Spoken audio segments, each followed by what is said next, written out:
আমি দেবপ্রিয়া। আমার নতুন একটি ব্লগে আবার তোমাদের অনেক অনেক ওয়েলকাম। আশা করি তোমরা সবাই খুব ভালো আছো। আজকে আমাদের মালাগায় সেকেন্ড ডে বলা যেতে পারে, মানে কালকে বিকেলে এসেছিলাম। আগের ব্লগে তোমরা দেখেছো যে বিচে গেছিলাম, তো আজকে একদম সকাল সকালই বেরিয়ে যাচ্ছি। তো আমি আজকে পুরো রেডি হয়ে গেছি। আর এই যে অভিজিৎ একটু ঘরটা মেসি। তো যাই হোক, এখন আমরা বেরোবো। বেরিয়ে আজকের প্ল্যান আছে মানে কিছু কিছু জায়গা কভার করার। তোমাদের সাথে যা যা ঘুরেছি সবই শেয়ার করব, সাথেই থেকে। আচ্ছা, আমার পুরো একটা জ্যাকেট নিয়ে নিয়েছি, কারণ ঠান্ডা যদি লাগে, আশা করি লাগবে না। Let's go.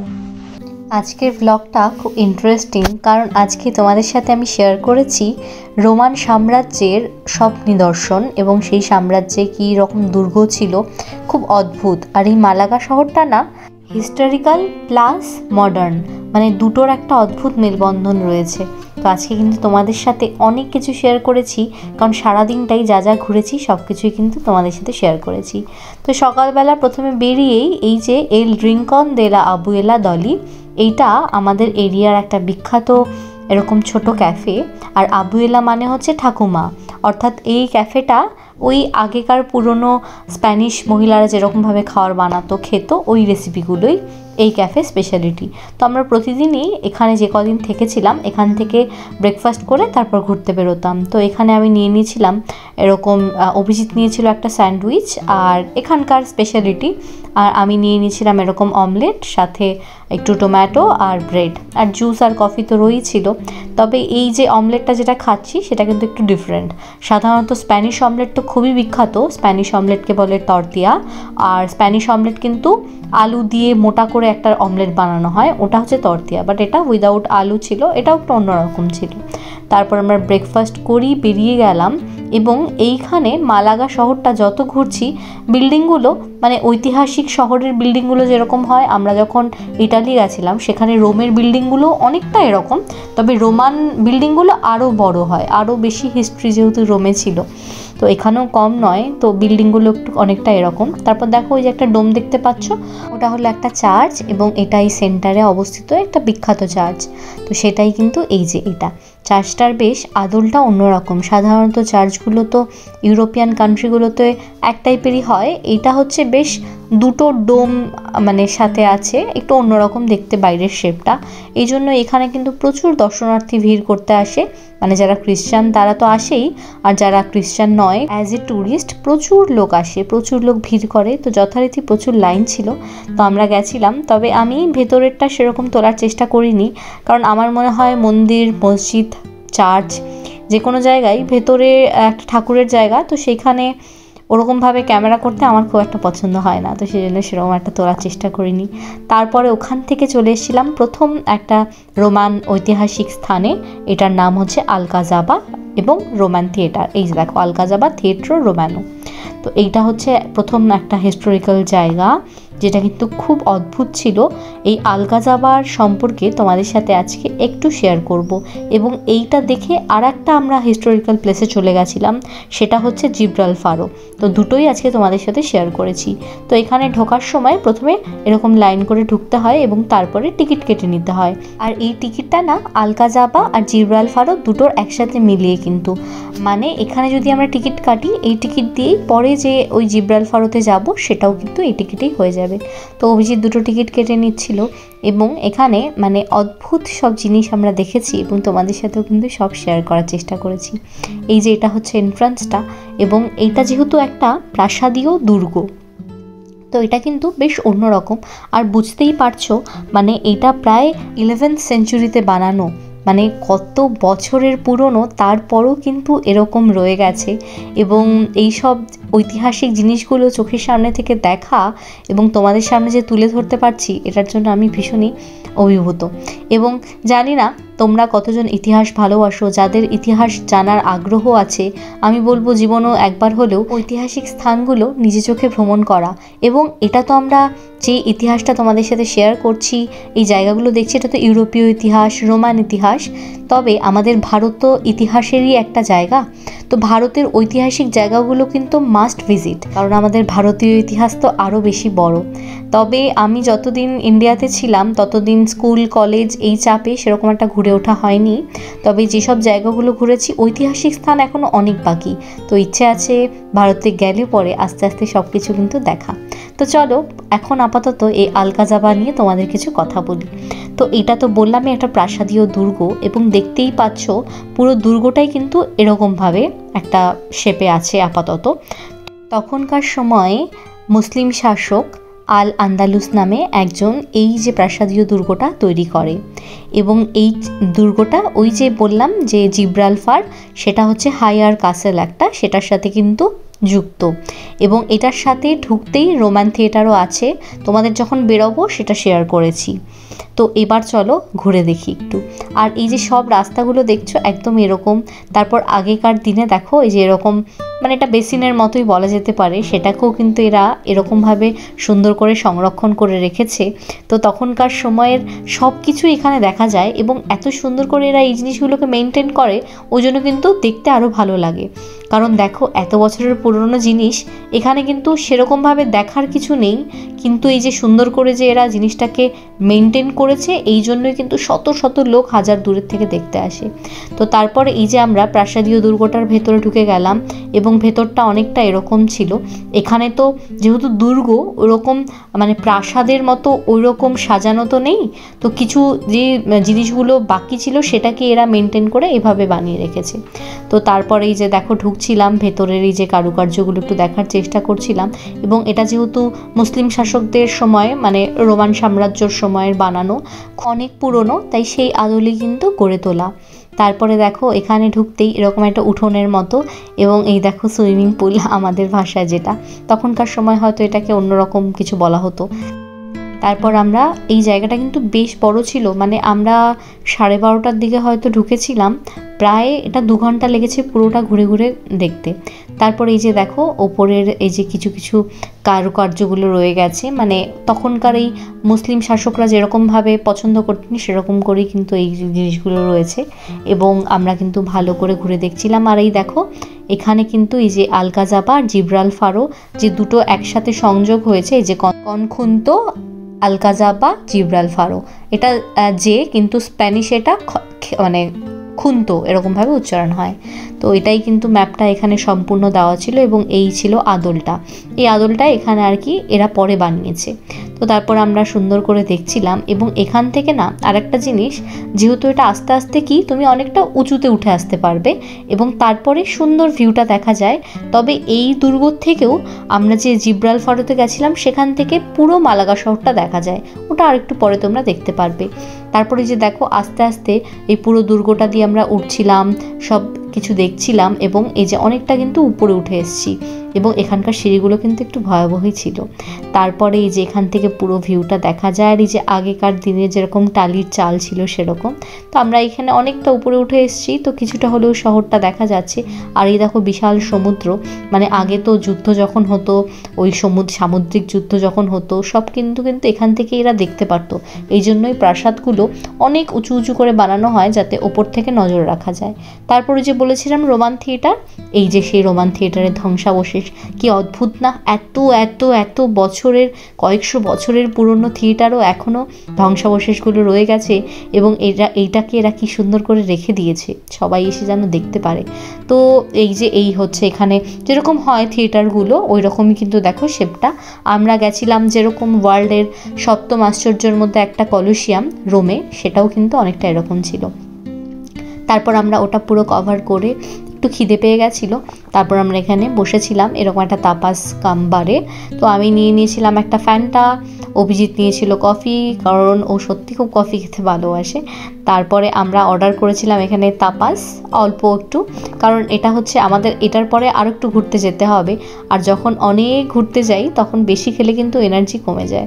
তো আমরা একটু কম কম করে খাই, বাট খেতে থাকি, কারণ আমরা সবসময় যে জায়গাগুলো ঘুরি সেখানকার লোকাল ডিশগুলো ট্রাই করতে খুব পছন্দ করি। মানে ভারতীয় বলে যে শুধু ভারতীয় খাবারই খাবো সেরকম নয়, কারণ ভারতীয় খাবার তো ঘরেই বানিয়ে নিই, তো বাইরে গেলে সবসময় সেখানকার কালচারটা আমরা অ্যাডাপ্ট করার চেষ্টা করি, সেটা খাওয়াই হোক যেরকমই হোক। তারপরে দেখো এই যে ফ্রিজ ম্যাগনেট, তারপর বিভিন্ন সৌভেনির, এগুলো তো মাস্ট, সেটা একটু দেখছিলাম। তারপরে আমরা কিন্তু চলে এসেছি এরকম একটা জায়গায়। আর এটা যেহেতু বিচ এরিয়াও, মানে এখানে যে এরকম পাম ট্রি আছে, প্রচুর সবুজ আছে, আর বিচ যেই শহরগুলোতে আছে মানে সমুদ্র, সেই শহরগুলোর ভাইবগুলো একটু আলাদা। ওই যে আঙ্গুল দিয়ে দেখালাম ওখানে। তো এখন হচ্ছে বাসের জন্য ওয়েট করছি। ওই আঙ্গুল দিয়ে যেটা দেখালাম সেইখানে যাব। ওটা আর একটা মানে হিস্টোরিক্যাল প্লেস। তোমাদের সাথে তো পরে গল্প করতে করতে সবগুলি হিস্ট্রি শেয়ার করে দেবো, এই ভিডিওতেই দেখতে পারবে। তো ওই প্রথমে তো ওই রোমান থিয়েটার আর ওইটা দেখে আসলাম, এখন এটা দেখবো, তারপরে একটু সেন্টারে ঘুরবো। খেলাম, ভালো লাগছে, নতুন একটা সিটি। আসলে নতুন জায়গাগুলো এক্সপ্লোর করলে অনেক কিছু জানা যায়, অনেক কিছু কালচারের সাথে মানে বোঝা যায় কোন জায়গায় কীরকম। তো ভালো লাগছে। আর ওয়েদারটাও ভালো, মাঝে মাঝে মেঘলা করছে, মাঝে মাঝে রোদ উঠছে, ভালো লাগছে। তো চলো তোমাদের সাথে সব কিছু কিন্তু শেয়ার করবো। আর অভিজিৎ বসে আছে, তো দুজন মিলে এখন যাবো। আর ওই যে যেখানে যাচ্ছি সেখানে তো এই যে বাসে উঠে গেছি, বাসে করে যাওয়া যায়। তবে তোমরা যদি চাও, মানে যারা এখানে আছো বা আসবে, তারা কিন্তু হেঁটেও যেতে পারো, বেশ একটা হাইক ফিল হয়। বাট আমরা পরে দেখতে পারবে, পরের অনেক ব্লগ আসছে, সেখানে আমরা কিন্তু এরকম অনেক জায়গায় গেছি যেখানে প্রচুর হেঁটে উঠে যেতে হয়। ওটার একটা আলাদা এক্সপিরিয়েন্স। বাট এটা আমরা প্রথমেই শুরুতেই এগুলো করতে চাচ্ছিলাম না, কারণ এবার হচ্ছে অনেক দিনের ট্যুর ছিল। তো তার জন্য শরীরে কিন্তু আগেই যদি আমরা টায়ার্ড হয়ে যাই, পরের দিনগুলো ঘুরতে পারবো না। তাই জন্য আমরা এই বাসটা মানে ঠিক করেছিলাম যে বাসে করেই যাব। তো তোমরা জানি না কতটা বুঝতে পারবে, দেখো আমরা আস্তে আস্তে কিন্তু অনেকটা উপরে উঠে আসছি মানে বাসে করেই। আর ওই যে পাহাড়, তারপরে পুরো শহরটার ভিউ, আর এই যে প্রাসাদটায় যাচ্ছি, দুর্গটায়, অপূর্ব একটা জায়গা। মানে এখান থেকে মেইনলি ভিউটাই দেখার, কারণ দুর্গগুলো তো মানে অনেকটা একই হয়। যে দুর্গটার থেকে আসলাম ওটার সাথে এই দুর্গটার অনেক সিমিলারিটি ছিল, বাট এটার একটা গুরুত্বপূর্ণ ব্যাপার ছিল এখান থেকে এই ভিউটা খুব সুন্দর ছিল। এই যে যত উপরে উঠছি আমরা কিন্তু সব কিছুকে পিছনে ফেলে অনেক উপরে উঠছি। তো চলো এখন তোমাদের সাথে শেয়ার করি এই জিব্রালফারোর ব্যাপারে। এই জিব্রালফারোটাও হচ্ছে একটা দুর্গ, এবং এইটা কিন্তু ওই যে আলকাজাবা যেটা ঘুরে আসলাম সেটার সাথে কানেক্টেড। আর এই দুর্গটা বানানোই হয়েছিল ওই আলকাজাবাকে রক্ষা করার জন্য। তারপর দেখো আমরা নেমে গেলাম এবং এখানে ঢোকার এবার পালা। আর ওই যে বললাম টিকিট কিন্তু আগের থেকে কাটা রয়েছে, তাই এখানে টিকিট কাটার কোনো ব্যাপার নেই। তারপর আস্তে আস্তে আমরা ঢুকে যাচ্ছিলাম, এবং যতটাই ঢুকছিলাম ততটাই অবাক হয়ে যাচ্ছিলাম যে এত বছরের সব কিছু পুরনো দেখা যাচ্ছে নিজের চোখে। তারপরে যে ঢুকতে ঢুকতেই এখানে খেয়াল করলে দেখতে পারবে এই দুর্গটার আর একটা বিষয় হলো 2 লাইনার ওয়াল।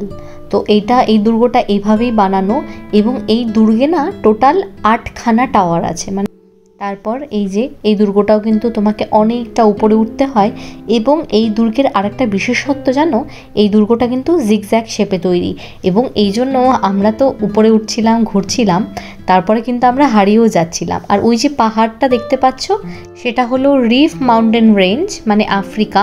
কারণ এখান থেকে কিন্তু জিব্রাল্টার প্রণালীও দেখা যায়। আর জিব্রাল্টার প্রণালী তো তোমরা জানোই যে মেডিটেরেনিয়ান সি এবং আটলান্টিক ওশানের মাঝখানে যেটা মানে ভাগ হয়েছে, আর এই দুটো কন্টিনেন্টকে ভাগ করা হয়েছে এটা দিয়ে, সেটা হচ্ছে ইউরোপ আর আফ্রিকা। তাই জন্য এখান থেকে কিন্তু এই যে আফ্রিকান মাউন্টেন রেঞ্জ রিফ সেটা কিন্তু দেখা যায়। আর এখান থেকে এই যে দেখো পুরো মালাগা শহরের অপূর্ব ভিউটা দেখা যায়। তো এইটার কিন্তু এটাই বিশেষত্ব ছিল। তারপর এই যে দেখো আমরা একটা অদ্ভুত জায়গা, এরকম এটা হচ্ছে নিচের পার্ট, মানে সেখানে চলে যাচ্ছিলাম। এবং এই দুর্গটায় মানে এই প্রাসাদটার দুটো পার্ট আছে, আপার পার্ট সেটাকে বলে মেইন কোর্টয়ার্ড যেটা এতক্ষণ ছিলাম, আর এটা হচ্ছে লোয়ার পার্ট, এটাকে বলে হচ্ছে প্যারেড গ্রাউন্ড। তো এটাই কিন্তু এখন আমরা নিচের পার্টটায় চলে আসছিলাম, এবং সিঁড়িগুলো কিন্তু বেশ ভয়ানক ছিল। আর এই যে দেখো এখানে তো জানলা সেরকম ছিল না, ছোট ছোট এই যে এরকম ফাঁকা জায়গা ছিল, যেটা দিয়ে তুমি সমুদ্রের কি হচ্ছে তখন যুদ্ধর সময় কি হচ্ছে সব কিছু কিন্তু দেখা যেত, হয়তো তারা সেভাবেই দেখতো। তারপরে যে আমরা নিচের পার্টে চলে আসলাম, এবং এটাও কিন্তু খুব সুন্দর, ভালো লাগছিল, এত কিছু আমরা দেখতে পাচ্ছি। আর ওই যে বললাম এটা এত বড় ছিল, আমরা কিন্তু মাঝে মাঝে হারিয়েও যাচ্ছিলাম যে এবার বেরোবো কোন দিক দিয়ে। যদিও লেখা ছিল যে এখানে ছোট ছোট করে লেখা থাকে যে এরপর কোন দিক কত নম্বর, তো সেটা সুবিধা হচ্ছিল। তারপরেও এত বড় যেহেতু হারিয়ে যাচ্ছিলাম। তারপর আমরা ঘুরতে ঘুরতে টায়ার্ডও হয়ে গেছিলাম, কারণ এটা ঘুরতেও কিন্তু প্রায় আমাদের 2-2.5 ঘন্টার মতো লেগেছে, মানে পুরোটা কভার করতে। মানে এই জন্যই আজকের ভিডিওটা একটু বড়, তবে এই যে 2-2.5 ঘন্টা, সেখানেও মানে 4-5 ঘন্টার একটা দিন সেটাকে তোমাদের জন্য অনেক চেষ্টা করেছি ছোট করে দেখানোর। আর এই যে দেখো এল কাসিলিও দে জিব্রালফারও, মানে এই যে এই জিব্রালফারের একটা ম্যাপও ছিল। তারপর আমরা ভালো করে দেখে আবার বাস নিয়ে নিয়েছি, এবার আমরা সেন্টারে চলে যাব। আর এই দেখো সেন্টারেও চলে এসেছি, আর তখন অলরেডি বিকেল হয়ে গেছে। তারপরে আমাদের মনে হলো আমরা একটু আইসক্রিম খেয়ে নিই, আর আমি তো আইসক্রিম খেতে সবসময় খুব ভালোবাসি। তারপরে এখানে এরকম একটা অনেক পুরনো দোকান ছিল আইসক্রিমের জন্য, খুব বিখ্যাত। এবং দেখো ওই যে ওখানে লেখা 352, মানে আমাদের লাইন ছিল প্রায় 400 জন নম্বরে, মানে এত ভিড়। তো মানে এটা হচ্ছে তখন হয়তো 400 জন ছিল না, মানে সকাল থেকে তখন অবধি 400 জন অলরেডি নিয়ে নিয়েছে এরকমভাবেই সিরিয়াল নম্বরটা। তারপর আইসক্রিম ওখান থেকে খেয়ে তারপর এই সেন্টারে আবার চলে এসেছিলাম। তারপরে আমরা ঠিক করেছিলাম যে একবারে ডিনার করেই বাড়ি ফিরবো। আর ডিনার মানে ওই এখানে তো 8টার সময় আমরা করে নিই, আর 8টার সময়ও কিন্তু তখনও একদম যে অন্ধকার হয়ে যায় তা নয়, মানে হালকা হালকা এরকম আলো থাকেই। তো তারপরে আমরা ভাবলাম যে এখন একটু হাতে সময় আছে, তো এদিক ওদিক করি। তারপরে যে এখানে তো প্রচুর সোভেনিরের দোকান, ব্যাগ, তারপরে কয়েন, ফ্রিজ ম্যাগনেট, তো আমরা তো কিছু কিনেছি। আর এখানে এরকম মেশিন থাকে, এখানে তুমি যদি 1-2 ইউরো, এক একটার প্রাইস এক এক রকম থাকে, যদি পুট করো তোমার জন্য এখান থেকে একটা সুন্দর কয়েন বেরিয়ে আসবে। তো এখান থেকে একটা এরকম কয়েন নিয়ে নিয়েছিলাম। তারপরে আমরা হাঁটতে হাঁটতে একটু সিটিটাও দেখছিলাম। ও এখানে আমরা আরেকটা জায়গায় গেছিলাম, সেটা হচ্ছে পিকাসো, যে অনেক বড় আর্টিস্ট ছিলেন, তার মিউজিয়াম রয়েছে, মিউজিও দে পিকাসো। কিন্তু সেখানেও ভেতরেরটা কিছু তুলিনি, বাইরে থেকেই তোমাদের সাথে শেয়ার করেছি, কারণ আজকের ভিডিও অলরেডি কিন্তু অনেক বড় হয়ে গেছে। জানি না তোমরা সবাই পুরোটা দেখছো নাকি, কারণ সাধারণত কিন্তু আমি এত বড় ভিডিও দিই না। তবে যদি দেখে থাকো অবশ্যই কমেন্ট করে জানাবে যে পুরো ব্লগটা কীরকম লাগলো এবং এই ঐতিহাসিক স্থানগুলো কীরকম লাগছে। তারপর ওই যে বললাম আমরা কিন্তু এখানে চলে এসেছিলাম, তখন প্রায় 8টার মতো বাজে। এখানে আমরা খাবো জন্য তোমাদের সাথে সেটাই শেয়ার করছিলাম। আর রেস্টুরেন্টটা ওটা ছিল, এবং বাইরেই মেনলি স্প্যানিশরা বসা প্রেফার করে, এবং আমরাও আস্তে আস্তে ওরকমই হয়ে যাচ্ছি। মনে হয় রেস্টুরেন্টের ভেতরগুলো একটু দম আটকে আসে, বাইরেই বসি। তারপর এখানে আমরা 2টো ড্রিঙ্কস অর্ডার করেছিলাম, এখানকার স্পেশাল কিছু ছিল।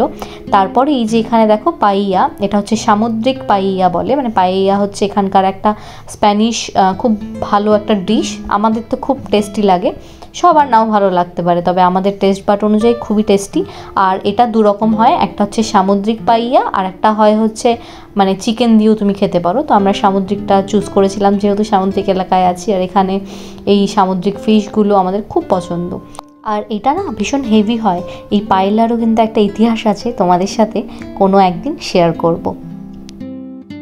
তো খাওয়া হয়ে গেল, এবার হয়তো রুমের দিকে যাব। আর আজকে মোটামুটি ঘোরা কমপ্লিট হয়ে গেছে। তো বিকেলও, মানে বিকেল না, প্রায় 7টা, সাড়ে 7টা, 8টার মতো বাজে। এবার বাড়ি যাওয়ার পালা।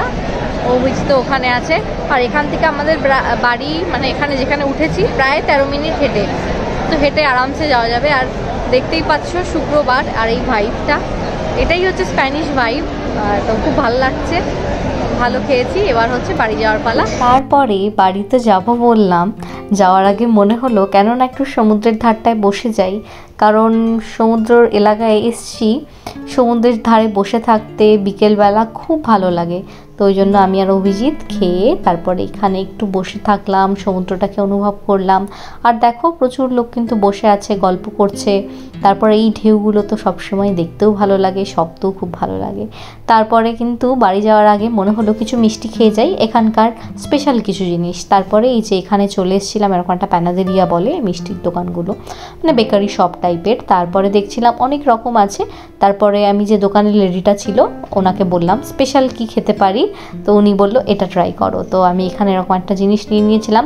আমি ঠিক এটার নামটা অ্যাকচুয়ালি মনে পড়ছে না এখন, তবে জিনিসটা ছিল ব্রেডের মধ্যেই ডিম দিয়ে মিষ্টি দিয়ে কিছু একটা বানানো, মানে খেয়ে যে টেস্টটা আমি ফিল করেছি। আর ওপরে প্রচুর হানি সিরাপ ছিল, বেশ টেস্ট ছিল। তারপরে বাড়ি যাওয়ার পথে এই রকম একটা বিশাল ভিড় দেখতে পাই, এবং আমরা যেই সময় গেছিলাম পুরো পুরো স্পেন জুড়েই ইস্টার চলছে, পুরো ইউরোপ জুড়ে। আর সাউথ স্পেনের স্পেশালি ইস্টারটা খুব সুন্দর করে এরা সেলিব্রেট করে। স্পেনে এখানে এটাকে বলে হচ্ছে সেমানা সান্তা। আর এই প্রতিদিন বিকেলবেলা এই যে জিসাসকে নিয়ে, কখনো ম্যারিকে নিয়ে এরকমভাবে প্রসেশন বের হয়, এবং এটার পেছনে প্রচুর খ্রিশ্চান হিস্ট্রি আছে, সেগুলো তো আমরা তো জানি না, তবে জিনিসগুলো দেখতে কিন্তু খুব ভালো লাগে। আর দেখতেই পাচ্ছ প্রচুর ভিড় হয় যখন এই প্রসেশনগুলো বের হয়, রাস্তার দুপাশ দিয়ে লোক দাঁড়িয়ে যায় এবং এরকমভাবে কখনো জেসাসকে কখনো ম্যারিকে এরকম এক এক দিন এক এক রকমভাবে এরা এই প্রসেশনটা করে। আর এটা কিন্তু পুরোই ইস্টার উইক জুড়ে চলতে থাকে এবং এটা কি এখানে সেমানা সান্তা বলে। পুরো ইউরোপেই হয় ইস্টার এবং ভারতেও হয়, কিন্তু এই বিশেষ করে সাউথ স্পেনের এই প্রসেশনটা খুব বিখ্যাত। তারপরে কিন্তু আমরাও এখানে প্রতিদিনই প্রায় দেখেছি। এটা হচ্ছে আমাদের মালাগায় সেকেন্ডে ছিল, সেকেন্ডের এই প্রসেশনটা ছিল। তারপরে আমরা এটা কিন্তু দেখছিলাম আর দেখতেই পাচ্ছ সবাই ভিডিও করছে, সবাই এখানে দাঁড়িয়ে আছে, আমরাও কিন্তু পুরোটাই দেখেছিলাম। এই যে হচ্ছে পেছন দিকে, এই দিক দিয়ে সোজা হেঁটে গেলে বাড়ি। তো এখন বাড়ি যাচ্ছি। আশা করি আজকের দিনটা তোমাদের ভালো লেগেছে এবং সুন্দর সুন্দর জায়গাগুলো, ঐতিহাসিক জায়গাগুলো ভালো লেগেছে। যদি এই ভিডিওটা ভালো লেগে থাকে please do like, comment, share and subscribe to my YouTube channel. এভাবেই তোমরা আমাকে ভালোবাসতে থাকো, আমার তরফ থেকে অনেক ভালোবাসা। দেখা হচ্ছে পরের দিন অন্য একটি ইন্টারেস্টিং ব্লগের সাথে, কারণ এখন কিন্তু আমরা এই মালাগায় আছি, তারপরে আরেকটা জায়গায় ঘুরতে যাচ্ছি। তো এরপর অনেকগুলো এরকম ট্রাভেল ব্লগ আসতে থাকবে, তো সাথেই থেকো। বাই।